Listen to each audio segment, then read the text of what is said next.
करण्याचं काम करतो आहे. मी प्रथम त्यांना वंदन करतो. समर्थाची या सेवका वक्रप आहे, असा सर्व भूमंडळी कोण आहे. जयाची लीला वर्णिती लोकतीने, नुपेक्षी कदा रामदासा भीमानी. जय जय रघुवीर समर्थ. जरा सगळ्यांनी जोरात जय जय रघुवीर समर्थ म्हणूया.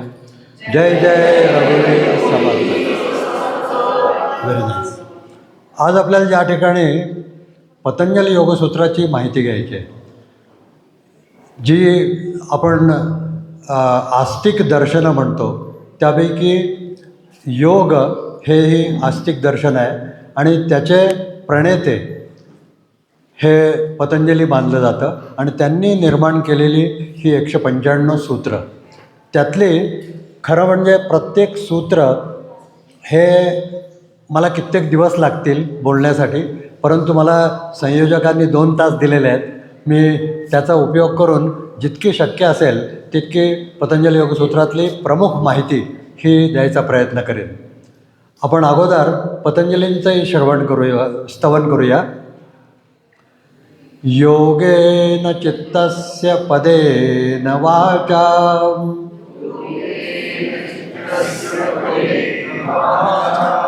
मलं शरीरस्य च वैद्यकेन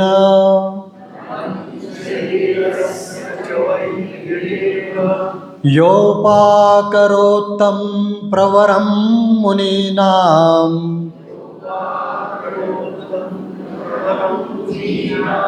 पतंजलिं प्राञ्जलिरानतोऽस्मि.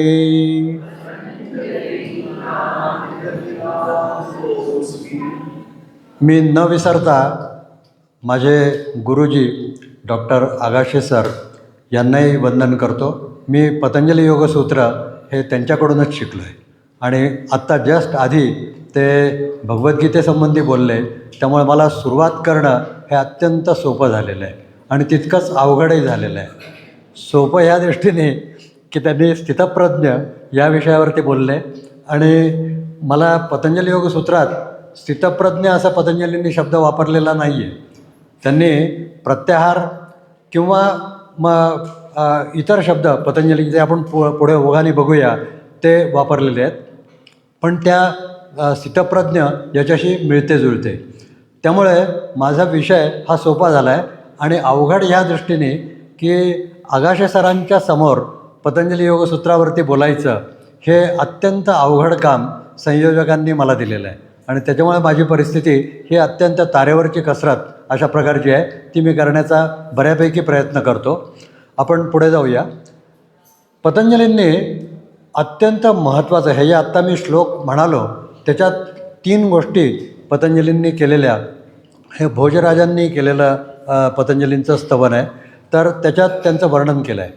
योगेन चित्तस्य, म्हणजे ज्यांनी योग हा स्थापन केला नाही आहे, तर तो जो योग निर्णया ठिकाणी त्याची माहिती, त्याचं तत्त्वज्ञान आणि त्याची पद्धती या होत्या, तो संकलित करण्याचं काम हे पतंजलींनी केलं आहे आणि त्याचं पूर्ण क्रेडिट हे पतंजलींना जातं 195 सूत्रांच्या पद्धतीने.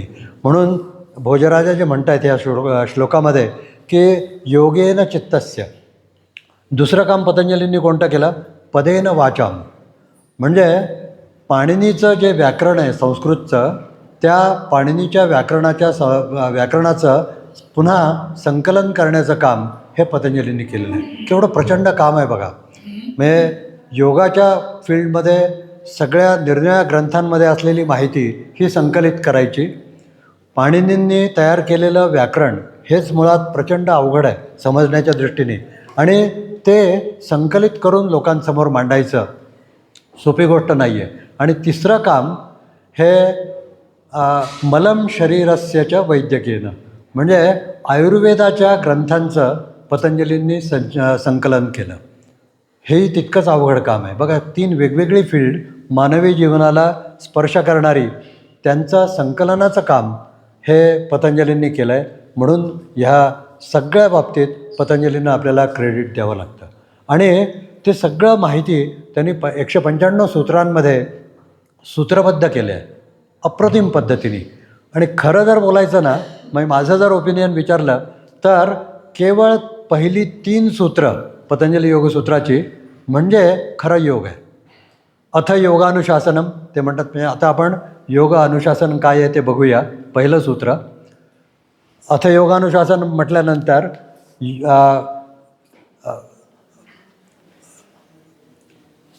एक सेकंद ना मी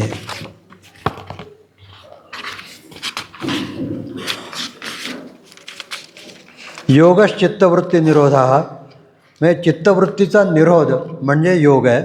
आणि तदा द्रष्टुः स्वरूपे अवस्थानम म्हणजे मी जर हा जो मार्ग सांगतो आहे त्या मार्गाने चित्तवृत्तीचा निरोध केला. आपण पुढे त्या मार्गासंबंधी जितकं शक्य होईल तितकं थोडक्यात बघायचा प्रयत्न करू. तर हा चित्तवृत्तीचा निरोध केल्यानंतर काय होतं तर तदा द्रष्टुः स्वरूपे अवस्थानम म्हणजे हा जो द्रष्टू आहे म्हणजे पुरुष. पतंजली आता तेही थोडक्यात जरा सांगतो. पतंजली सांख्य तत्त्वज्ञानच्या पद्धतीने आपल्याला सांगतायत संपूर्ण. आणि सांख्य तत्त्वज्ञानामध्ये संपूर्ण सृष्टी ही 25 तत्वांची बनलेली असं सांगितलेलं आहे. त्याच्यात पुरुष हा प्रमुख घटक आहे. पुरुष आणि प्रकृतीचे म्हणजे मूल प्रकृती हा एक घटक आणि इतर प्रकृतीचे 23 घटक असा मिळून हा 25 घटकांचा हा संपूर्ण सृष्टी ही सांख्यांनी मांडली आहे. वेदांत तत्त्वज्ञानापेक्षा हे वेगळं आहे. त्यामुळे मी तुम्हाला एक विनंती अशी करेन की इथून पुढे आपण ज्यावेळेस पतंजली योगसूत्रांचा विचार करू त्यावेळेस पतंजलींनी वापरलेली टर्मिनॉलॉजी ही आपण वापरायचा प्रयत्न करू म्हणजे आपली गल्लत होणार नाही. शब्दप्रयोग जे आहेत ते पतंजलींनी जे वापरलं म्हणजे मगाशी आत्ता आगाशे सरांनी जे सांगितलं की स्थितप्रज्ञ हा भगवद्गीतेत वापरलेला शब्द आहे. तर तो शब्द आपण कृपा करून इथे न आणता पतंजलींनी इथे कुठले शब्द वापरलेत ते मग समजून घ्यायचा त्याच पद्धतीने हा प्रयत्न करूया. तर तदा द्रष्टुः स्वरूपे अवस्थानम म्हणजे हा जो द्रष्टू आहे पुरुष आहे तो आपल्या मूळ स्थितीला जातो. आता प्रश्न असा येतो मग की पुरुष आत्ता कुठल्या स्थितीला आहे. म्हणजे पुरुष जर मी चित्तवृत्तीचा निरोध केल्यानंतर मूळ स्थितीला जातो असं पतंजली म्हणत आहेत तर मग आत्ता पुरुष कोणत्या स्थितीला आहे आणि माझा पुरुष किंवा तुमचा प्रत्येकाचा पुरुष कारण सांख्य तत्त्वज्ञानाप्रमाणे अनेक पुरुष मानलेले आहेत. तर त्या पद्धतीने आपल्या प्रत्येकामध्ये तो पुरुष आहे. पुरुष म्हणजे थोडक्यात हा आपण कॉन्शियसनेस असा विचार करूया. आपल्या प्रत्येकामध्ये असणारा कॉन्शियसनेस म्हणजे पुरुष. तर तो असल्याशिवाय म्हणजे मगाशी अगदी आगाशे सरांच्याही आधी डॉक्टर साहेबांनी आपल्याला जिवंत असण्याची लक्षणं विचारली होती. तर तो पुरुष आणि प्रकृती हे एकत्र आल्यामुळे आपलं ही सजीव सृष्टी ही निर्माण झालेली आहे. म्हणजे तो प्रमुख इनिशिएटिंग फॅक्टर आहे. आणि मग त्यानंतर मग मेंदू आहे. त्यानंतर आपले सगळे जे पंचमहाभूतं पंचतन्मात्रा पंचज्ञानेंद्रिय पंचकर्मेंद्रिय हे सगळे घटक हे प्रकृतीचे घटक आहेत. आणि पुरुष आल्यामुळे हे घटक मूल प्रकृती जी होती की ज्यामध्ये सत्व रज तम हे समावस्थेमध्ये होते त्या समावस्थेत बदल होऊन हे निरनिराळे घटक तयार झाले. म्हणजे सत्व रज तम यांचं प्रमाण हे बदलत गेलं आणि त्या पद्धतीने हे सर्व घटक हे तयार होत गेले. मी थोडक्यात सांगायचा जस्ट प्रयत्न करतो आहे. आता मग मी माझा जो प्रश्न विचारलेला होता त्याचंच उत्तर देतो की मग आत्ता तो पुरुष हा कोणत्या स्थितीला आहे. तर तो प्रकृतीबरोबर इंटरमिक्स झाल्यासारखा भासमान अशा पद्धतीने आहे. तो प्रकृतीशी जुळल्यासारखा आहे पण प्रत्यक्षात जुळलेला नाही आहे. आणि अशा ह्या पुरुषाला म्हणजे द्रष्टूला बघणारा म्हणजे द्रष्टू तर त्या पुरुषाला आपल्याला स्वतंत्र करायचं आहे वेगळं करायचं आहे. तदा द्रष्टुः स्वरूपे अवस्थानम आणि हे केव्हा होऊ शकेल तर पतंजलींच्या म्हणण्याप्रमाणे चित्तवृत्तींचा निरोध केल्यानंतर हे होऊ शकेल. योगाचं मूळ तत्त्वज्ञान हे ह्या पद्धतीने केवळ 3 सूत्रांमध्ये पतंजलींनी सांगितलेलं आहे. आता पुढे पतंजली क्रम त्यांनी इतका सुंदर ठेवलेला आहे की चित्तवृत्तींचा निरोध तो करण्याची मग आता पद्धत कोणती ती आपण बघायचा प्रयत्न करूया.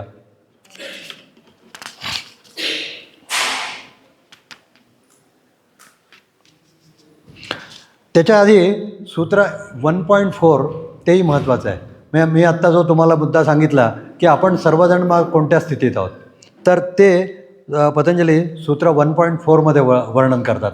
वृत्तिसारूप्यम इतरत्र म्हणजे काय, तर आपल्या सर्वांच्या चित्तवृत्ती, आता सरांनी सुद्धा जे सांगितलं होतं त्या पद्धतीने की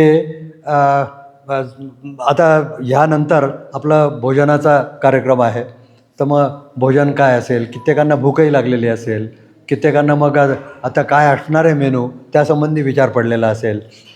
ज्यावेळेस आपण आपापल्या घरी असतो आणि प्रामुख्याने स्त्रियांच्या बाबतीत मी सांगतो, इथे संख्या कम्पॅरेटिव्हली स्त्रियांची जास्त असल्यामुळे मी तुमच्यावरती आरोप करण्याचा माझा उद्देश अजिबात नाही, तर कुठला मेनू केला की माझ्या घरातल्या सगळ्या मंडळींना प्रामुख्याने नवऱ्याला आवडेल हा विचार हा निश्चित तुमच्या डोक्यात असतो आणि या सगळ्याच्या चित्तवृत्ती ह्या सतत आपल्या चित्तामध्ये चालू असतात.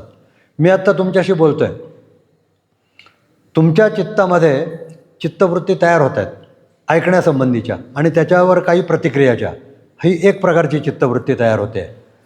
त्याच्यात जोडीला हे आत्ता मी म्हणालो त्या पद्धतीने की समजा भूक लागलेली असेल तर मग ऐकण्याकडे लक्ष नाही राहणार आणि मग स्वाभाविकपणे अरे आता आपल्याला जेवायला केव्हा मिळणार, दुसरी चित्तवृत्ती तयार झाली. अशा असंख्य चित्तवृत्ती आपल्या चित्तामध्ये तयार होत असतात सतत आणि ही प्रक्रिया सतत चालू असते. माझ्यासुद्धा चित्तामध्ये असंख्य चित्तवृत्ती, आत्ता मी तुमच्याशी बोलत असलो तरी ह्या चालू आहेत. मी आता ह्याचे पुढचं वाक्य मला काय सांगायचं आहे किंवा आता कोणता मुद्दा सांगायचा आहे किंवा मग मलाही जर भूक लागली असली तर मग काय करायचं, तहान लागली तर मी काय करायचं, हे सोप्या सोप्या गोष्टी सांगितल्या मी. किंवा मगाशी सरांनी सांगितलेली उदाहरणं की आपण सज्जनगडावरती चढून आलो, मग त्यावेळेस काही अडचणींना आपल्याला तोंड द्यावं लागलं, कारण नेहमी आपण सर्वजण हे शहरात राहतो, पुणे असू देत, मुंबई असू देत, ठाणा असू देत, कुठलाही, तर या प्रत्येक शहरामध्ये आपल्याला ह्या गोष्टींना तोंड द्यायला लागत नाही. मग आपण पायऱ्या चढून आलो आहे, दम लागला, चित्तवृत्ती निर्माण झाल्या, या सगळ्या चित्तवृत्ती ह्या स्थितीमध्ये आपल्यामधला पुरुष हा आत्ता सध्या गुरफटलेला आहे, अडकलेला आहे. आणि पतंजली जे सांगतायत त्या पद्धतीने चित्तवृत्तींचा निरोध करून त्या पुरुषाला आपल्याला वेगळं करायचं आहे. तदा द्रष्टुः स्वरूपे अवस्थानम, योग परिभाषेत किंवा सांख्यांच्या परिभाषेत त्याला केवल म्हणजे एकटा, कैवल्य म्हणून त्याला म्हटलं जातं. म्हणजे वेदांत ज्याला मोक्ष म्हणतात त्याला योग परिभाषा किंवा सांख्य परिभाषा ही कैवल्य म्हणते, म्हणजे वेगळा, एकटा. पुरुष हा जो आता प्रकृतीमध्ये गुरफटलेला आहे त्या पुरुषाला वेगळं करणं ही प्रक्रिया म्हणजे चित्तवृत्तीचा निरोध म्हणजेच योग. मुद्दा इथपर्यंत माझ्या मते तुमच्या पूर्ण लक्षात आलेला असावा. आता ही जी प्रक्रिया आहे ना, मग ह्या किती वृत्ती आहेत ते पतंजलींनी सांगितलं. आपण विस्ताराने त्यामध्ये जाणार नाही आहोत मग वेळेच्या अभावी. हा आता चित्तवृत्ती मला निरोध करायचा आहे, त्या कसा करायचा, त्याचा मार्ग कुठला, त्याला पतंजलींनी अभ्यास वैराग्याभ्याम तन्निरोध हे सूत्र सांगितलेलं आहे. आणि अभ्यास म्हणजे आपण जनरली समजा मी ऑफिसमधून आलो, माझा मुलगा अभ्यास करत नसेल किंवा मुलगी अभ्यास करत नसेल, आपण ताबडतोब शब्द किंवा ऑर्डर काय देतो, हे काही काम नाही का तुला, अभ्यास कर. स्वाभाविक आपला उच्चार हा निघतो किंवा आपले हे शब्द निघतात, अभ्यास कर. म्हणजे आपल्या डोक्यामध्ये अभ्यास म्हणजे पुस्तक उघडायचं, शाळेत किंवा कॉलेजमध्ये शिकवलेले जे विषय असतील त्या विषयांच्या निगडीत असं वाचन किंवा लिखाण म्हणजे अभ्यास. हा आपली समजूत ही जवळजवळ प्रत्येकाची झालेली असते. पतंजलींची ती कन्सेप्ट अभ्यासाची नाही आहे केवळ. तर पतंजलींची कन्सेप्ट आहे की अभ्यास म्हणजे क्रियायोग आणि अष्टांग योग. आपण नंतर त्याची माहिती बघणार आहोत, क्रियायोग म्हणजे काय. कारण सरांनी मगाशी उद्या आपल्याला कर्मयोग सांगणार आहेत. भगवद्गीतेतला कर्मयोग आणि पतंजलींनी सांगितलेला क्रियायोग हा फरक आहे, पण कित्येक जणं त्यामध्ये गल्लत करतात. तर सरांकडूनच नंतर उद्या तुम्हाला कर्मयोग भगवद्गीतेप्रमाणे कोणता तो ऐकायला मिळेल. आत्ता आपण क्रियायोग म्हणजे काय त्याचा विचार करणार आहोत.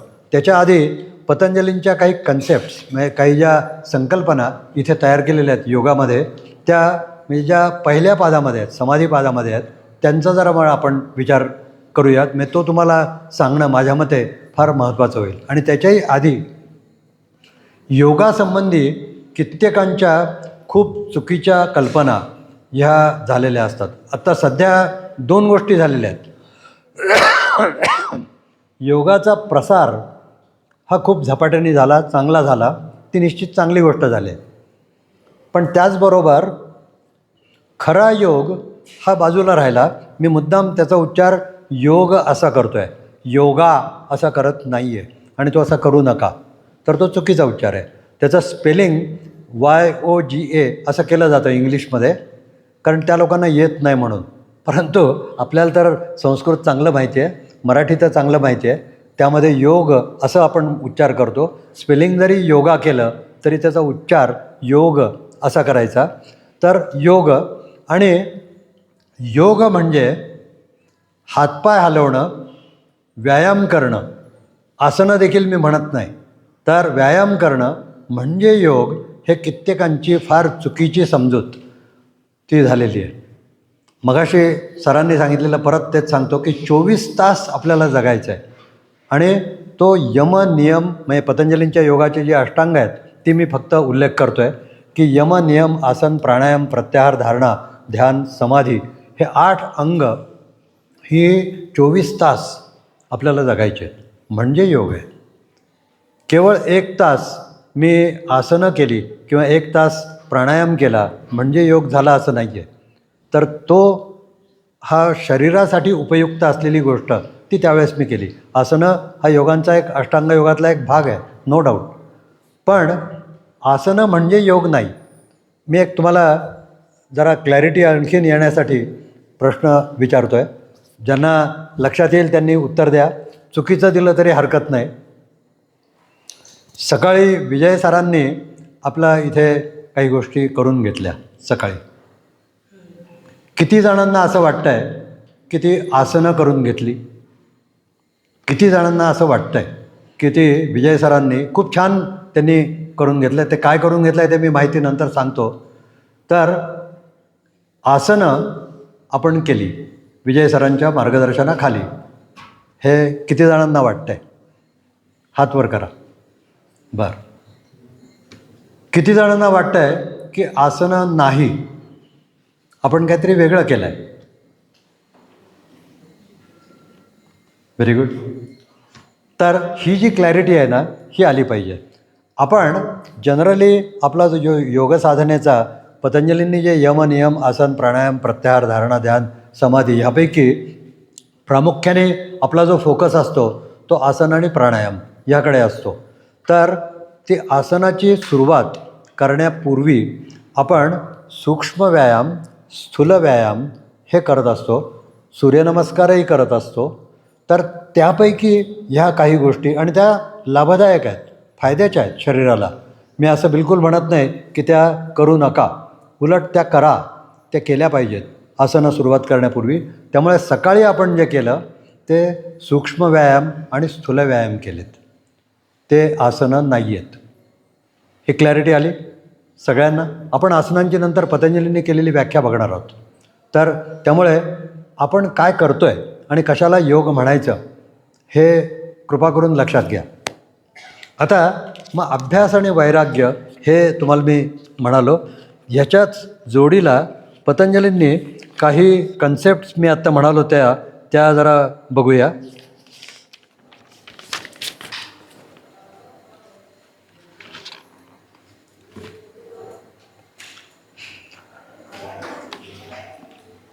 आपण सर्वजण, मी ते एक उदाहरण देतो आणि ते दिलं की तुम्हाला ते हे आता जे पुढच्या ज्या टप्पे मी सांगतो आहे ना ते जास्त चांगले लक्षात येतील.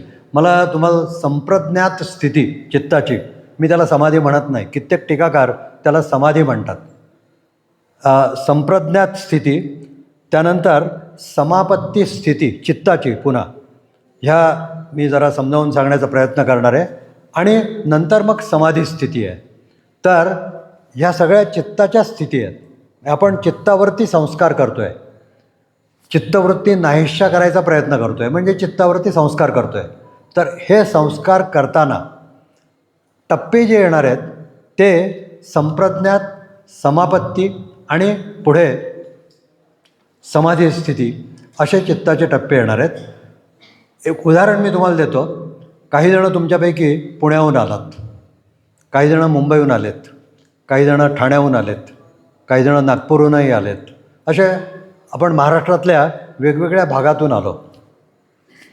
आपापल्या पद्धतीने बाय रोड किंवा बाय ट्रेन येताना वाटेत मला पुणं लागलं बहुतेकांना. म्हणजे जर पुण्याच्या मार्गाने आपण आलेलो असू तर वाटेत पुणं लागलं आहे, त्यानंतर सातारा देखील लागलं आणि नंतर आपण सज्जनगडावरती आलो. बरोबर. मी 3 टप्पेच मुद्दाम घेतले. तर प्रथम पुणं लागलं मला, म्हणजे मी सज्जनगडावरती पोहोचलो का? निश्चित नाही, निश्चित नाही. क्लिअर सगळ्यांना आहे? तसं ज्यावेळेस मी योगमार्गात आलेलो आहे, पतंजली सांगतायत त्या पद्धतीने चित्तवृत्तीचा निरोध करायचा प्रयत्न करतो आहे. एका दिवसात साध्य होणारी गोष्ट नाही आहे. मला अनेक दिवस, अनेक महिने, अनेक वर्ष, कदाचित अनेक जन्मसुद्धा त्यासाठी प्रयत्न करावा लागेल आणि त्यावेळेस ते साध्य होऊ शकेल. तर त्यातला सुरुवातीचा जो टप्पा पतंजली प्रथम सांगतायत, नंतर आपण त्याची व्याख्या बघूया. पण हे जर मी सांगितलेलं लक्षात आलं तुमच्या, तर ती व्याख्या लक्षात घ्यायला जास्त सोपं जाईल. संप्रज्ञात स्थिती ही मला प्रथम लागते. जसं पुणं लागलं तसं. पुणं हा काही माझं डेस्टिनेशन नाही आहे, मला सज्जनगडावरती पोहोचायचं आहे. बरोबर. नंतर सातारा लागलं, मग मी सज्जनगडावर पोहोचलो का? नाही पोहोचलेलो अजून. मग समापत्ती स्टेज ही त्या पुढची स्टेज आहे आणि ती आपण बघणार आहोत. आणि त्यानंतर मग समाधी स्टेज आहे. तर ह्या पद्धतीने त्याच्या जे निर्णय टप्पे आहेत त्यांचाही आपण थोडासा विचार करू. आता संप्रज्ञात स्थिती ह्याचा जो विचार आहे तो प्रथम बघू आपण.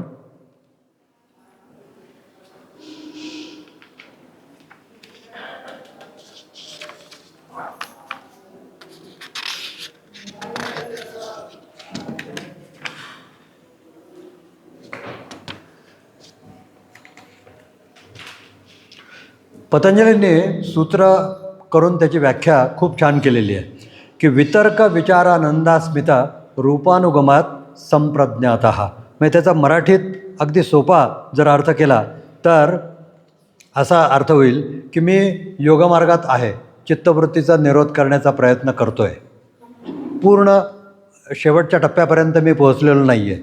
तर हे क्रमाने मी जे चित्त शुद्ध करत गेलो आहे आणि त्या चित्तात निरनिराळ्या ज्या अनुभव मला येत आहेत त्यातले पहिले जे अनुभव आहेत की विशुद्ध चित्ताला सुरुवातीच्या आलेल्या अनुभवातला विशुद्ध चित्ताची स्थिती, त्याला समाधी स्थिती अजून आलेली नाही, हा जो टप्पा आहे त्याला पतंजलींनी संप्रज्ञात असं नाव दिलेलं आहे. म्हणजे फरक पूर्ण तुमच्या लक्षात येऊ शकेल की तो माझा फायनल टप्पा नाही आहे, शेवटचा टप्पा नाही आहे, तर पण मी मार्गावरती आहे. या पद्धतीने आपण त्याच पद्धतीने मग म्हणजे वेळेच्या अभावी नाही तर ह्याच्यात मला आणखीन विस्ताराने पुढे खोलात जाता येऊ शकेल, पण मी ते टाळतो आहे. समापत्तीची त्याच पद्धतीने मी व्याख्या बघतो. तर क्षीणवृत्ती म्हणजे आणखीन मी आता चित्तवृत्ती क्षीण करायचा प्रयत्न करतो आहे आणि त्या सक्सेसफुल होतो आहे, यशस्वी होतो आहे. तर क्षीणवृत्तेर अभिजातस्येव मणेर्गृहीतृ ग्रहणग्राह्येषु तत्स्थ तदन्यनता समापत्ती. ही समापत्तीची व्याख्या पतंजलींनी केलेली आहे. म्हणजे काय तर चित्त हे आणखीन मी चित्तवृत्ती निरोध करत करत क्षीण चित्तवृत्ती अशा पद्धतीने अशा स्थितीला आणलं. आणि मग पतंजली तिथे तुलना करतायत, कंपॅरिझन करतायत. कशाबरोबर तर हिऱ्याबरोबर, डायमंडबरोबर. तर हिरा जसा आपल्याला तो हिरा जर मी ठेवला तर पलीकडची वस्तू हे अतिशय सुस्पष्ट दिसायला लागते. जी माझं चित्त इतकं क्लिअर असं झालेलं नव्हतं, स्पष्ट झालेलं नव्हतं, ती स्थिती आलेली आहे. आणि मला एखादी वस्तू ही त्या हिऱ्याप्रमाणे सुस्पष्ट दिसू शकते. क्षीणवृत्तेर अभिजातस्येव मणेर्गृहीतृ ग्रहणग्राह्येषु तत्स्त तदंजनता समापत्ती. अशी चित्ताची जी स्थिती त्याला समापत्ती असं पतंजलींनी म्हटलं आहे. मुद्दा लक्षात आला. आणि तरीसुद्धा त्या वृत्ती कशा झाल्यात? क्षीण झालेत, नाहीशा झालेल्या नाही आहेत. पूर्ण नाहीशा करणं हे माझं अंतिम उद्दिष्ट आहे. तर मी क्षीण वृत्ती अशा केल्यात आणि तरी देखील चित्ताची स्थिती माझी बदलली आहे आणि त्याचा मी अनुभव घेतो आहे. तो आहे समापत्तीचा अनुभव. मला वाटतं आहे बऱ्यापैकी लक्षात आलेलं असावं. जर कोणाला काही विचारायचं असेल जरूर विचारू शकता. त्याच्यात समापत्तीचे त्यांनी 4 प्रकार सांगितलेत. आपण विस्ताराने त्याच्यात नको जायला, आपण थोडंसं पुढे जाऊ वेळेच्या अभावी. आणखीन एक महत्त्वाचा घटक जो पतंजलींनी व्याख्या ह्या स्वरूपात सांगितला तो मला तुमच्यासमोर मांडायचा आहे. आणि मग मी दुसऱ्या पादाकडे म्हणजे जो तुम्हाला जास्त परिचित असा, मी आत्ता आपण म्हणालो तसा की यम नियम ही नावं बरीचदा तुम्ही ऐकलेली आहेत, त्यासंबंधी आपण थोडंसं बोलू. आसन निश्चितपणे बरीच आसनं करत असाल किंवा केव्हा केव्हा करता. प्राणायाम तर त्यासंबंधी थोडीशी माहिती आणि मग शास्त्रोक्त व्याख्या पतंजलींनी कशा केलेत आणि त्याचे फायदे पतंजलींनी जे सांगितलेले आहेत त्यासंबंधी जरा विचार आपण त्यावेळेस जास्त करूया. ईश्वर ही व्याख्या ही पतंजलींनी खूप छान केली आहे. मला त्याच्या आधी परत एक प्रश्न विचारायचा आहे की कारण माझी तशी कन्सेप्ट जेव्हा मी सरांकडून पतंजली योगसूत्र शिकलो त्याआधी ईश्वराची संकल्पना माझी ही याच पद्धतीची जी आत्ता आपली सर्वांची असते तशाच प्रकारची होती. म्हणून मला तो तुम्हाला प्रश्न विचारायचा आहे की आपली प्रत्येकाची काही ना काही संकल्पना ईश्वरासंबंधी ही निश्चित आहे. लहानपणापासून आपण एका विशिष्ट संस्कारात वाढलेलो असतो आणि त्या संस्कारांमुळे काही विशिष्ट संकल्पना ही ईश्वर एकदा म्हटलं की आपण काय अंडरस्टँड करतो, काय समजतो, ही एक काही आपली संकल्पना असते. ती काय आहे ती जरा कोणी हात वर करा आणि सांगा. बरोबर असेल, चूक असेल, काही असेल. हां, दैवी शक्ती आहे. बरोबर बरोबर बरोबर. ही एक संकल्पना आपल्या मनात तयार झालेली आहे. आणखीन कोणाला काही सांगायचं आहे? हां, श्रद्धा आहे ही एक. बरं, ओके. ही एक आणखीन एक संकल्पना आहे. हां,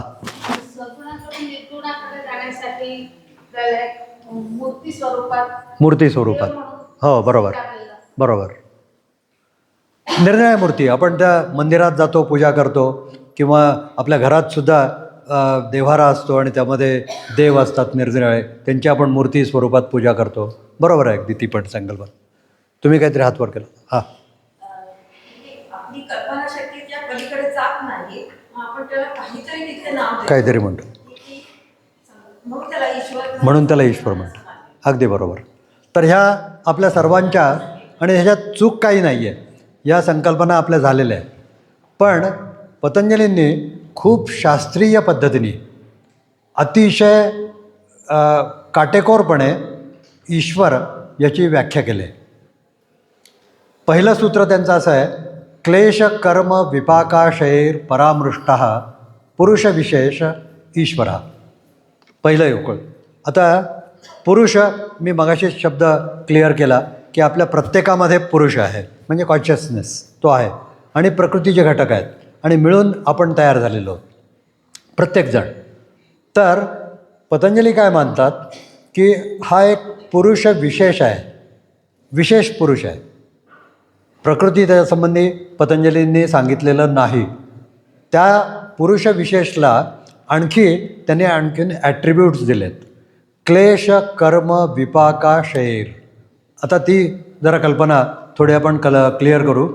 आपण दुसरा पाठ जेव्हा घेऊ त्यावेळेस क्लेश याची पतंजलींनी केलेली व्याख्या बघणार आहोत. तर आपण सर्वजण क्लेश भोगतो, निरनिराळ्या प्रकारचे क्लेश भोगतो. सध्या अंडरस्टँडिंगपुरतं एवढं माझ्या मते पुरेसं होईल. तर हे क्लेश निरनिराळे आपण सर्वजण भोगतो. पतंजली काय म्हणत आहेत की तो जो त्यांनी व्याख्या केलेला ईश्वर जो आहे तो ईश्वर कसा आहे, तर क्लेशांपासून अलिप्त, वेगळा, क्लेश नाहीत त्या ईश्वराला. कल्पनाचे कंडिशन्स सगळ्या पूर्ण लक्षात आल्या की तो कॉन्शियसनेस आहे पण क्लेशांपासून अलिप्त. पहिलं, कर्मविपाकापासून अलिप्त. आपण सर्वजण कर्मविपाकामध्ये आहोत. म्हणजे काय, सोप्या भाषेत सांगायचं, कारण सगळी जी षड्दर्शनं आहेत त्यांनी कर्मविपाक मानलेला आहे षड्दर्शनांनी. तर हा कर्मविपाक असं सांगतो की मी जे काही कर्म करीन ते कर्म, म्हणजे ते चांगलं असेल वाईट असेल, त्याचं फळ हे मला भोगलंच पाहिजे, भोगावंच लागेल. आणि त्यासाठी समजा मला जर हा जन्म अपुरा पडला तर कदाचित पुढचा जन्मही घ्यावा लागेल. हा आपला कर्मविपाक सांगतो आणि ते आपण सर्वजण मानतो. आता पतंजलींनी सांगितलेला हा ईश्वर जो आहे तो कसा आहे, तर कर्मविपाकापासून अलिप्त. मी त्याला कर्मविपाक स्पर्शही करत नाही, क्लेश स्पर्शही करत नाही, असा विशेष पुरुष ईश्वर आहे. हे पहिल्या कंडिशन्स झाल्या. आता पुढच्या आणखीन कंडिशन्स बघूया. तत्र निरतिशयम सार्वज्ञ बीजम, म्हणजे जी आज आपल्याला अवगत असणाऱ्या ज्या निरनिराळ्या कला आहेत किंवा ज्या विद्या आहेत, माहिती आहे. मी एक सिंपल उदाहरण देतो. माझ्या किंवा आता तुम्ही सर्वजण आपण एकाच वयोगटामध्ये जवळजवळ कमी अधिक प्रमाणात आहोत. तर आपण घरोघरी केवळ रेडिओ होता ही स्थिती पण पाहिलेली आहे, बरोबर. आपण सगळ्या जणांनी, त्यावेळेस टी व्ही नव्हते, ही स्थिती आपण पाहिलेली आहे प्रत्येकाने. त्यानंतर टी व्ही आले आपल्या घरी. त्यानंतर मग म्हणजे black and white T V आला, प्रथम आला तो. त्यानंतर कलर टी व्ही आला, फक्त दूरदर्शनचं चॅनल लागत होतं, तेही स्थिती पाहिली आहे. आणि त्यानंतर आता मल्टी चॅनल्स, अनेक चॅनल्स लागतात, ती पण स्थिती पाहिलेली आहे. तर ह्या ज्या स्थिती म्हणजेच काय की नवीन नवीन, मी आपल्याला परिचित असं उदाहरण दिलं त्याचं, की नवीन नवीन सुधारणांच्या ज्या शोध लागत आहेत ते ज्ञान. पण पतंजली काय म्हणत आहेत की पूर्वी लागलेले, निरनिराळ्या माणसाला लागलेले शोध पूर्वी, मग रेडिओचा शोध लागला असेल, रेडिओच्याही आधी, रेडिओ नव्हते ती स्थिती, ती आधीच्या पिढ्यांनी पाहिलेली असेल. त्याच्याही आधीची पिढी की लिखाण कला, त्याचा शोध लागला. त्याच्याही आधीची पिढी की ज्यांना लिखाण कलाच माहीत नव्हती, मग त्यांनी फक्त सगळं वेदांपासून उपनिषदांपासून सगळं साहित्य हे मुखोद्गत केलं होतं. तर असा शोध लागत लागत लागत लागत लागत आपण टी व्हीच्यापर्यंत आलेलो आहोत, कलर टी व्हीपर्यंत आलो आहोत, मल्टी चॅनलपर्यंत आलेलो आहोत. ह्या सगळ्याचं सार्वज्ञ बीज, सगळ्यांचं बीज हे त्या विशेष पुरुषामध्ये आहे. कल्पना लक्षात आली. आणखीन एक ॲट्रिब्यूट त्याला लावलेलं आहे. तर पहिलं ॲट्रिब्यूट पतंजलींनी काय लावलं, क्लेश त्यांना शिवणार नाहीत, कर्मविपाक शिवणार नाही, तो पुरुष आहे, विशेष पुरुष आहे. त्यानंतर सगळ्या जी माणसाने लावलेले शोध असतील किंवा ज्ञान आहे माणसाचं, त्याचं सार्वज्ञ बीज, सगळं बीज हे त्या विशेष पुरुषामध्ये आहे. आणखीन एक ॲट्रिब्यूट. मग आता एक मी तुम्हाला प्रश्न विचारतो. समजा असे एक कल्पना करूया, ह्याच्यानंतर आपल्या पिढीच्या नंतर आणखीन काही नवीन शोध लागेल, नवीन शोध निश्चित लागेल, माणूस स्वस्थ बसणार नाही.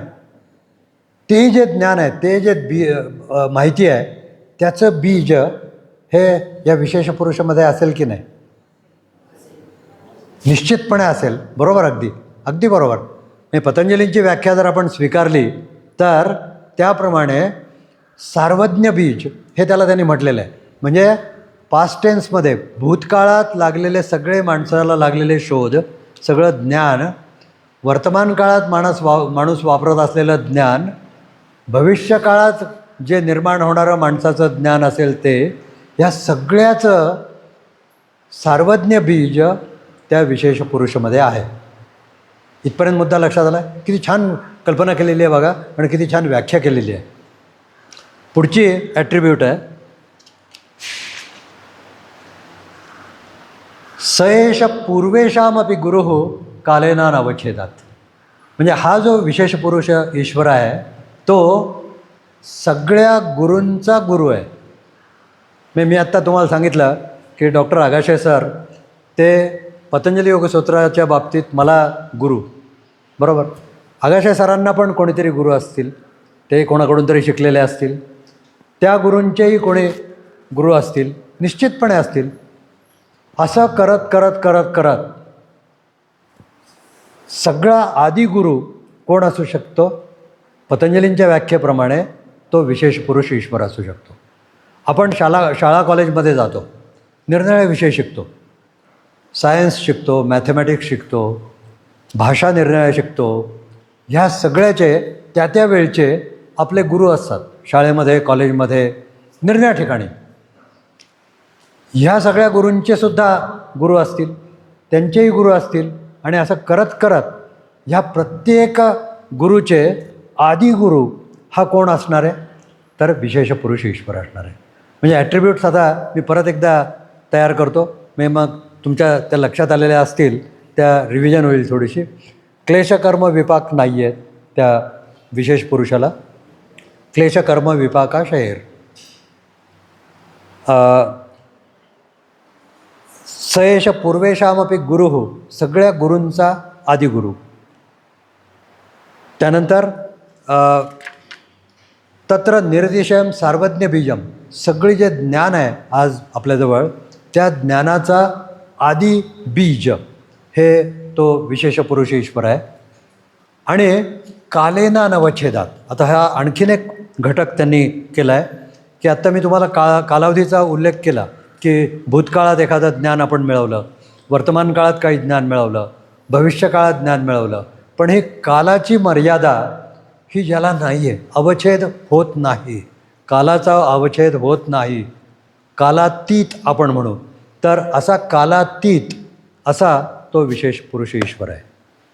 किती ॲट्रिब्यूट्स लावलेत बघा. प्रकृतीचे घटक त्यात नाही आहेत हे पतंजलीने अतिशय सुस्पष्ट सांगितलं आहे. असा तो विशेष पुरुष ईश्वर. मला वाटतं मी बऱ्यापैकी सोपं करून सांगायचा प्रयत्न केला ही ईश्वर कन्सेप्ट, पण समजायला खूप अवघड आहे, पटकन लक्षात येत नाही. मग पतंजलींना हे 2500 वर्षांपूर्वी लक्षात आलेलं असावं की सामान्य माणसांना मी ही जी तयार केलेली व्याख्या आहे ही व्याख्या कदाचित लक्षात येणार नाही, कदाचित नव्हे लक्षातच येणार नाही. तर मग आपण पर्याय काय द्यावा? निश्चितपणे मलासुद्धा हे लक्षात घ्यायला खूप अवघड गेलं, जरी मी आगाशे सरांकडून शिकलो होतो तरीसुद्धा. तर ती व्याख्या समजणं हे खूप अवघड गोष्ट आहे. मग आपण ह्याला काहीतरी पर्याय हा लोकांना दिला पाहिजे, असं पतंजलींना त्यावेळेस 2500 वर्षांपूर्वी हे वाटलं. आणि मग त्यांनी पर्याय दिला. मग तो पर्याय काय दिला? तस्य वाचकः प्रणवः. म्हणजे हा जो मी आता तुम्हाला ईश्वर वर्णन करून व्याख्या करून सांगितला, त्या ईश्वराला रिप्रेझेंटेटिव्ह करणारा असा कोण आहे? तर प्रणव आहे, ओंकार आहे. तुम्ही ओंकार साधना करा, ती ईश्वर साधना होईल, पतंजली म्हणतात. किती सुंदर त्यांनी त्याचा पर्याय सांगितला बघा. तस्य वाचकः प्रणवः तज्जपस तदर्थ भावनम. ओंकाराचा जप करा, तज्जपस. तुम्हाला ईश्वर समजत नाही आहे, सोडून द्या, बाजूला राहू देत. तर ओंकारचा समजतो आहे, ओंकाराची व्याख्या येते, ओंकाराचा जप येतो आहे, ते जप करा. तज्जपस तदर्थ भावनम तत प्रत्यक चेतनाधिगमोप्यंतराया भावश्य. आणि मग ज्यावेळेस तुम्ही प्रणव साधना कराल, पतंजलींची एक फार मोठं सायंटिफिकली जाणारे व्यक्ती होते की प्रत्येक गोष्ट ते जे सांगतायत ना त्याचा काय फायदा होईल. कारण माणूस कोणतीच गोष्ट फायद्याशिवाय करत नाही. 2500 वर्षापूर्वीची माणसं आपल्यासारखेच होती की मला ह्याच्यातून काय मिळेल तर मी हे करतो, नाही तर ना काय करायची गरज काय आहे. आपण साधं बघा, देवाकडे जातो, हे दर्शन घेतो, त्याला काहीतरी मागतो. मी नारळ देतो, मला प्रमोशन मिळू देत, किंवा स्कूलमध्ये किंवा कॉलेजमध्ये जाणारा मुलगा असेल तर तो म्हणेल मला पहिला नंबर येऊ देत, मला 100% मार्क मिळू देत, मी पेढे आणून देतो, अमुक करतो तमुक करतो. म्हणजे काहीतरी आपल्याला जेव्हा फायदा असेल त्याच वेळेस आपण एखादी गोष्ट करतो आहे, नाही तर करत नाही. पतंजलींनी त्या प्रणव साधनेचा काय फायदा तो लगेच सांगितला. हा फायदा आहे, करायचा आहे का तुम्हाला, करा. Very clear. तो फायदा बघूया आपण मग.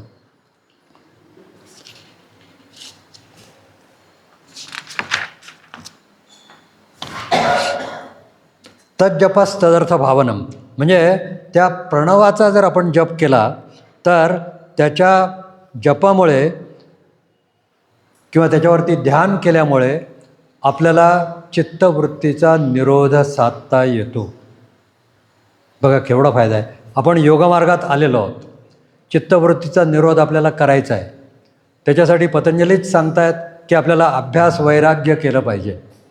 अभ्यास वैराग्य त्याचे अर्थ तुम्हाला जरा सुस्पष्ट करून सांगतो की मगाशी सांगितले मी की क्रियायोग आणि अष्टांग योग याचा आपण अवलंब केला पाहिजे. आणि वैराग्याच्या पद्धतीने, वैराग्याचा अर्थ असा आहे पतंजलींनी सांगितलेला की बाहेरच्या इतर आकर्षणापासून बाजूला होऊन, डिटॅच होऊन केवळ योगमार्गावरती आपलं लक्ष केंद्रित करायचं आणि योगमार्गाचा ध्यास हा ठेवायचा, म्हणजे वैराग्य. पतंजलींनी सांगितलेली वैराग्याची व्याख्या. आता हे बरंच अवघड आहे निश्चितपणे. मग आता पतंजली पर्याय देत आहेत त्याला. काय करा, तज्जपस तदर्थ भावनम, म्हणजे प्रणवचा जप करा जितका तुम्हाला जमेल त्या पद्धतीने. चित्तवृत्तीचा निरोध निश्चित होईल. त्याला आता सायंटिफिकली मी सायन्सचा माणूस आहे, तर मला जे सायन्सची माहिती आहे ती सांगतो की त्याच्यावरती अमेरिकेतसुद्धा संशोधन झालेलं आहे प्रणव जपावरती.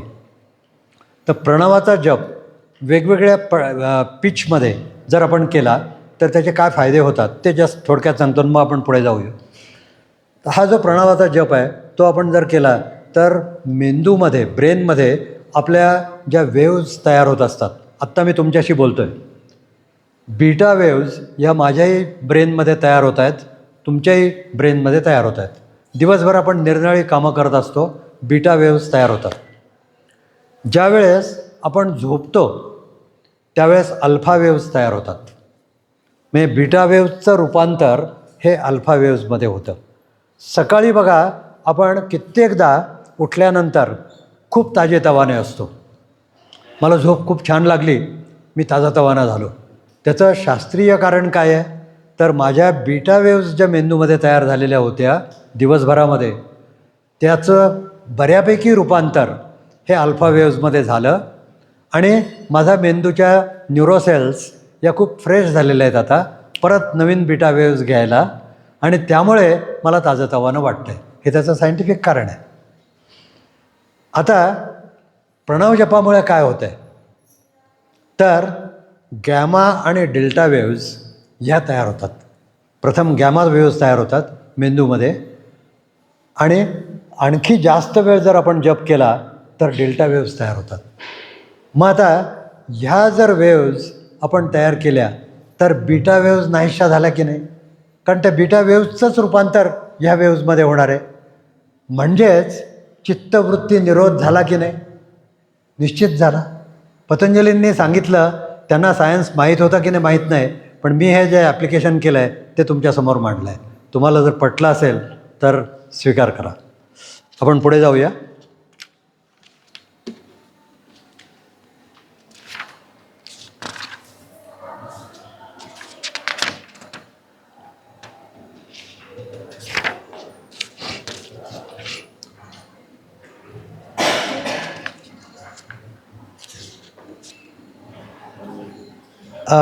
माणूस ज्यावेळेस हे जे चित्तवृत्तीचा निरोध करायला लागतो, मगाशी जसं मी तुम्हाला सांगितलं की संप्रज्ञात किंवा समापत्ती हे स्टेजेस हे आहेत.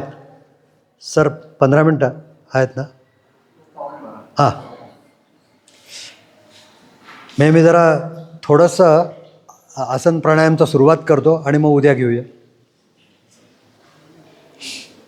तर ही जी संप्रज्ञात समापत्ती आणि नंतर समाधी, हे जे टप्पे आहेत ह्याच्याच जोडीला पतंजली आणखीन एक टप्पा सांगत आहेत. तर निर्विचार वैशारद्ये अध्यात्म प्रसाद. बघा, मगाशी सरांनी सांगितलेला तोही मुद्दा सांगतो आणि सायन्सच्या बेसिसनी तो तुम्हाला समजवायचा प्रयत्न करतो. तुम्ही आत्ता मला बघताय, मी पण तुम्हाला बघतो आहे, तुम्ही मला ऐकताय आणि तुम्ही श्रवणाचं काम करता, मी बोलतो आहे. ह्या ज्या क्रिया आहेत ह्या आपल्या प्रामुख्याने पंच ज्ञानेंद्रियांमार्फत चालत आहेत. 5 ज्ञानेंद्रिय, डोळे, कान, जीभ, त्याच्यानंतर त्वचा, नाक म्हणजे घ्राणेंद्रिय. तर ह्या ज्या क्रिया आपल्या पंचज्ञानेंद्रियामार्फत बाहेरच्या जगाचं ज्ञान घ्यायचा मी प्रयत्न करतो आणि ते ज्ञान घेतो. माध्यमं किती आलेत ती बघा. साधं आपण बघण्याची कृती पण बघूया की आयलेन्स आहे माझा, मी सायन्सच्या भाषेत सांगतो आहे. आयलेन्स आहे, रेटिना आहे, त्यानंतर त्या रेटिनावरती जे काही इमेज तयार होईल, जे प्रतिमा तयार होईल, त्या प्रतिमेचं एक सिग्नल हा तयार केला जातो आणि तो मेंदूतलं जे दृष्टीसंबंधीचं जे केंद्र आहे त्या केंद्राकडे पाठवला जातो तो संदेश, आणि मेंदूत त्याचं एक परत प्रक्षेपण केलं जाऊन ते मनाकडे पाठवलं जातं. इथपर्यंत हे सगळं हार्डवेअर आहे, मेंदूपर्यंत हार्डवेअर आहे. मी कॉम्प्युटरच्या भाषेत बोलतो आहे, आता सायन्सच्या भाषेत बोलतो आहे, म्हणजे समजायला जास्त सोपं जाईल. त्यानंतर मन त्याला इंटरप्रेट करण्याचा प्रयत्न करतं आहे. सॉफ्टवेअर सुरू झालं, मन त्याला इंटरप्रेट करायचा प्रयत्न करतं आहे, जे काही मी पाहतो आहे ते. बुद्धी त्याला आकलन करायचा प्रयत्न करते. माझा जो अहम आहे, चांगल्या पद्धतीने मी बोलतो आहे, इगो, तर तो ह्यासंबंधी आणखीन काही मी कृती केली पाहिजे का त्याचा निर्णय घेतो आहे. आणि हे संपूर्ण चित्तामध्ये घडणाऱ्या गोष्टी आहेत, कारण योगाच्या परिभाषेत हे सगळे चित्ताचे घटक आहेत आणि त्या चित्ताच्या वृत्तींचा निरोध हा आपल्याला करायचा आहे. म्हणजेच काय करायचं आहे मग आता मला सांगा, की हे जे हार्डवेअर आहे, हे हार्डवेअर मी पाहतो आहे, ऐकतो आहे, किंवा मेंदूच्या नंतर मी मन, बुद्धी, अहंकार, एकूण चित्त सांगितलं, तर हे सॉफ्टवेअर ह्या कुठलेही घटक हे मला नकोत. माझा जो पुरुष आहे माझ्यामधला, तो डायरेक्ट बाहेरचं ज्ञान घेईल. असं जर केलं तर मधले इंटरमिटंट असणारे जे घटक आहेत आणि त्यामुळे हे जे ज्ञान टिंटेड होतं आहे, मी त्याला विशिष्ट शब्द वापरतो आहे आता, की हे ज्ञान मला जसंच्या तसं मिळत नाही आहे, ते टिंटेड होतं आहे, त्याला काही विशिष्ट रंग, छटा या दिल्या जात आहेत. चांगल्या असतील, वाईट असतील, तर त्या दिल्या जात आहेत, त्या मला नको आहेत. असं जर मला वाटत असेल तर मला पुरुषांनी डायरेक्ट ज्ञान घेतलं पाहिजे. आणि ती स्थिती माझी केव्हा येऊ शकेल, तर चित्तवृत्तीचा निरोध झाला तर. आणि तो चित्तवृत्तीचा निरोध करत करत पतंजली पुढचं जे आता सूत्र सांगतायत, मग आता त्याचा अर्थ माझ्यामध्ये तुम्हाला समजायला जास्त सोपा जाईल, की निर्विचार वैशारद्ये, जवळजवळ आपली जर निर्विचार स्थिती झाली, जवळजवळ पूर्ण झालेली नाही, निर्विचार वैशारद्ये अध्यात्म प्रसाद, त्यावेळेस माझ्या चित्तवृत्ती जवळजवळ नाहीशा झालेत. हे जे ज्ञान आहे हे ज्ञान मला टिंटेड स्वरूपात मिळत नाही आहे, मग मला अध्यात्माचं ज्ञान हे मिळायला लागतं. हे पतंजली सांगत आहेत. समजलं आहे सगळ्यांना? आता हे जे अध्यात्माचं ज्ञान आहे हे जेव्हा मला मिळायला लागेल, त्यावेळेस ऋतंबरा प्रज्ञा जागृत होते. म्हणजे मी जे आत्ता ज्ञान घेतो आहे, हे टिंटेड ज्ञान घेतो आहे, त्याच्यातून ऋतंबरा प्रज्ञा जागृत होणार. मी तुम्हाला एक अतिशय उत्तम परत सायन्सचंच उदाहरण सांगतो आणि मग ऋतंबरा प्रज्ञा म्हणजे काय, पतंजलींची जी कन्सेप्ट आहे ती खूप छान समजेल. केमिस्ट्री हा विषय हा जवळजवळ शाळेमध्ये प्रत्येकाने शिकलेला आहे, प्रत्येकाने. कित्येक जणं मग पुढे पोस्ट ग्रॅज्युएशन किंवा ग्रॅज्युएशन वगैरे असं केलेलं आहे. त्यामध्ये ऑर्गॅनिक केमिस्ट्री हा एक भाग आहे केमिस्ट्रीमध्ये. आणि हा जो मी जे उदाहरण सांगतो आहे, असंच उदाहरण प्रत्येक शोधाच्या बाबतीत आहे. ऑर्गॅनिक केमिस्ट्रीमध्ये बेन्झिन हा प्रमुख घटक आहे आणि त्या बेन्झिनवर आधारित ती ऑर्गॅनिक केमिस्ट्री आहे.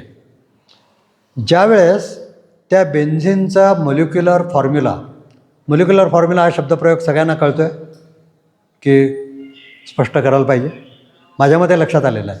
तर मोलिक्युलर फॉर्म्युला बेन्झिनचा हा निश्चित झालेला नव्हता शास्त्रज्ञांमध्ये. त्याच्यावरती वाद होत होते की हा असेल का तो असेल, काय असेल, आणि मग निश्चित फायनल काहीच होत नव्हतं. त्यावेळेस केकुले नावाचा जर्मन सायंटिस्ट, त्या जर्मन सायंटिस्टने त्याचा ध्यास घेतला की हा बेन्झिनचा फॉर्म्युला आपल्याला शोधला पाहिजे. त्याचा ध्यास घेतला. निर्विचार वैशारद्य, बघा मी त्याच्याशी कंपॅरिझन करतो आहे पतंजलीच्या योगसूत्राचं. आणि मग एक दिवस अचानक केकुलेला बेन्झिन रिंगचा फॉर्म्युला मिळाला. त्यांनी तो ताबडतोब ब्लॅकबोर्डवरती मांडला. नंतर जी कॉन्फरन्स झाली सायंटिस्टची त्याच्यामध्ये तो मांडला आणि सगळ्या जगभरच्या सायंटिस्टनी तो मान्य केला. हे कशामुळे घडू शकला? ऋतंभरा प्रज्ञामुळे. ऋतंभरा प्रज्ञा कुणाला आली? केकुलेला आली. कधी आली? ज्यावेळेस त्याने निर्विचार वैशारद्ये अशी चित्ताची त्याच्या स्थिती झाली आणि केवळ ते बेन्झिनचाच विचार केकुले करत होता, त्यावेळेस ती स्थिती आली. मुद्दा लक्षात आला? तर ह्या पद्धतीने ऋतंभरा प्रज्ञा ही येऊ शकते. म्हणजे जे जगाला माहीत नाही असं ज्ञान हे दिलं जाऊ शकतं. तोपर्यंत तो बेन्झिन रिंगचा फॉर्म्युला जगाला माहीत नव्हता, सायंटिस्टना माहीत नव्हता, शिकलेल्या PhD झालेल्या डॉक्टरेट असलेल्या लोकांनाही माहीत नव्हता. तो केकुलेने मांडला, तो या ऋतंभरा प्रज्ञेमुळे, असं माझं मत आहे. हे माझं इंटरप्रिटेशन आहे. आपण पुढे जाऊया. आपण थोडंसं सुरुवात, सरांनी जी मला आता 10 मिनटं उरलेली आहे, तर त्या पादाची मी सुरुवात करतो आणि मग नंतर थांबतो. बरोबर 11:15 थांबतो सर. हां. तपस्वाध्याय ईश्वरपणे. मी पहिल्या पार्टमधलं जेवढ्या गोष्टी मला महत्त्वाच्या वाटल्या त्या तुमच्याशी जरूर डिस्कस केल्यात. त्यासंबंधी काही जर विचारायचं असेल तर जरूर विचारा, अदरवाईज आपण पुढे जाऊया.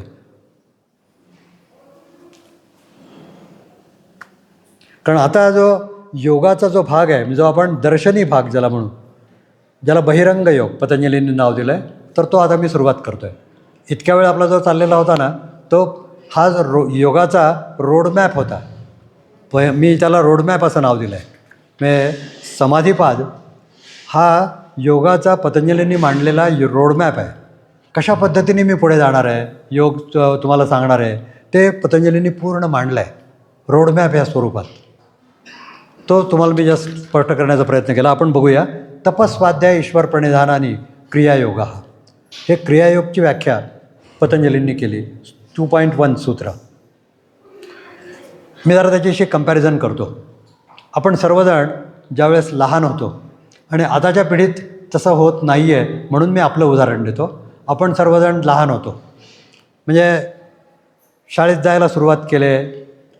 त्यावेळेस काही जणं मॉन्टेसरीत गेले, काही ना. माझ्या वेळेस मॉन्टेसरी नव्हतीच, मी डायरेक्ट पहिलीत गेलो.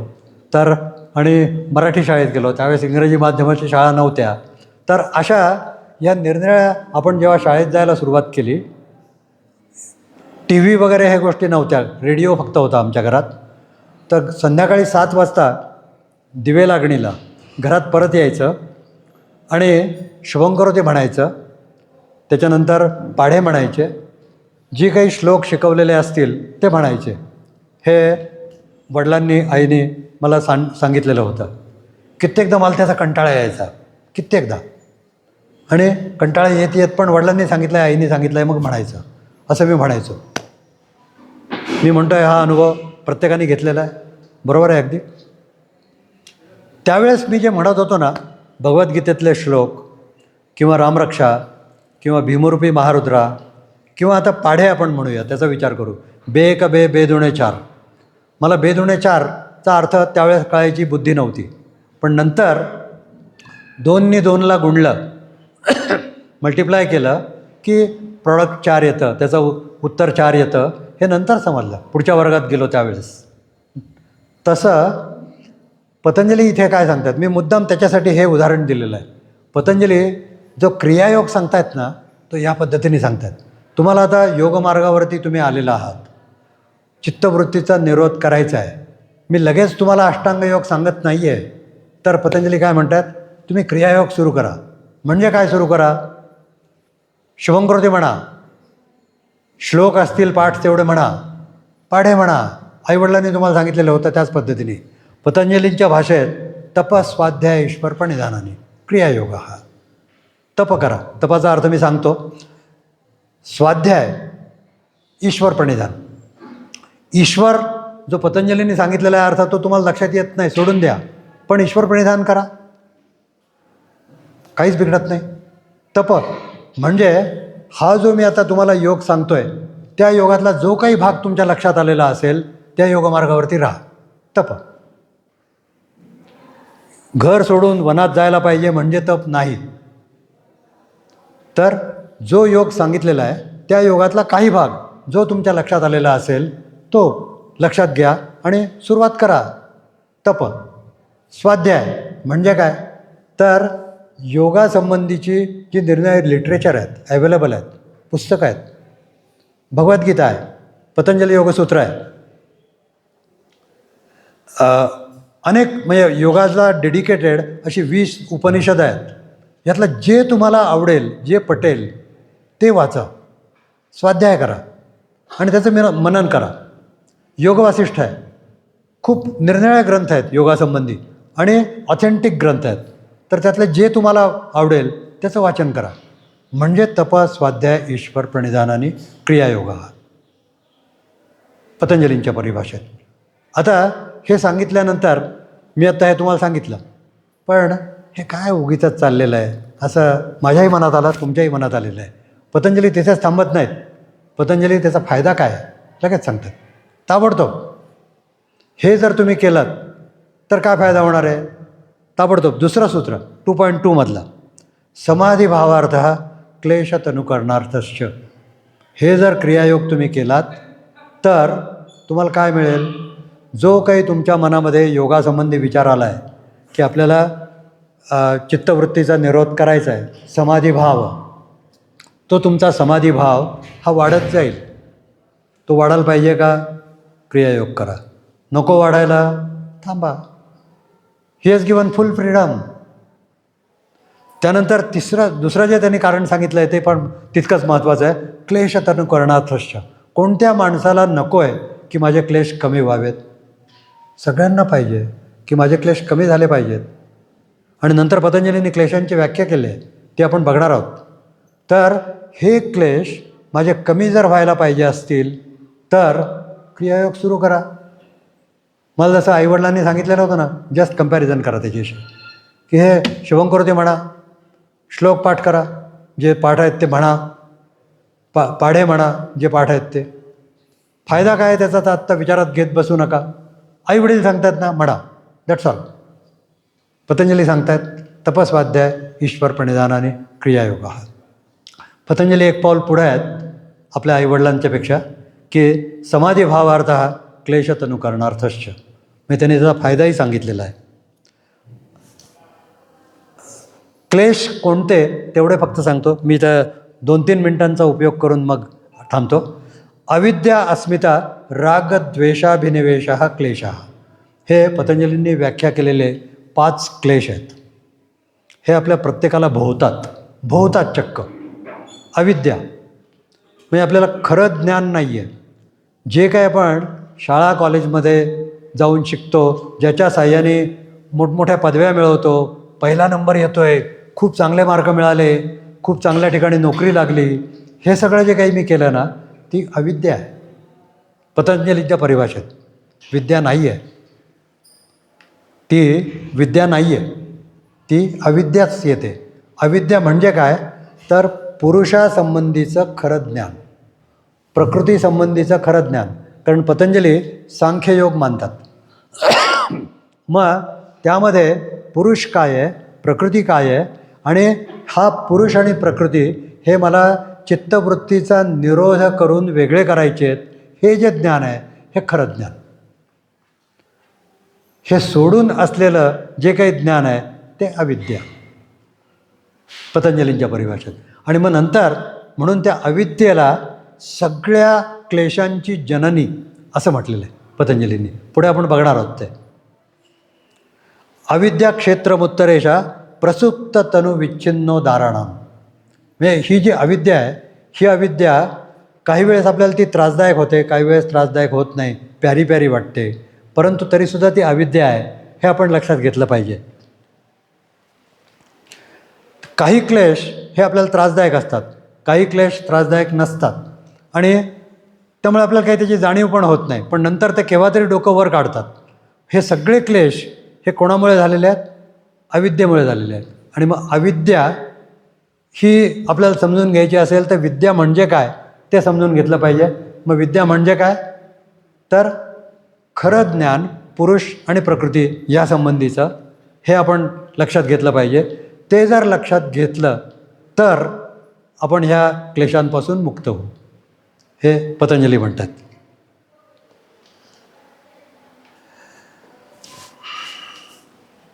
मला वाटतं मला थांबायला पाहिजे. बाकी आपण क्लेशांसंबंधी आणि मग अष्टांग योगासंबंधी उद्या माहिती बघूया. 1 मिनिटात किंवा 2 मिनिटात जर कोणाला यासंबंधी काही प्रश्न असेल किंवा आधी आपण बोललो यासंबंधी असेल विचारलात तर चालेल, किंवा मग मी थांबतो मग काही प्रश्न नसेल तर.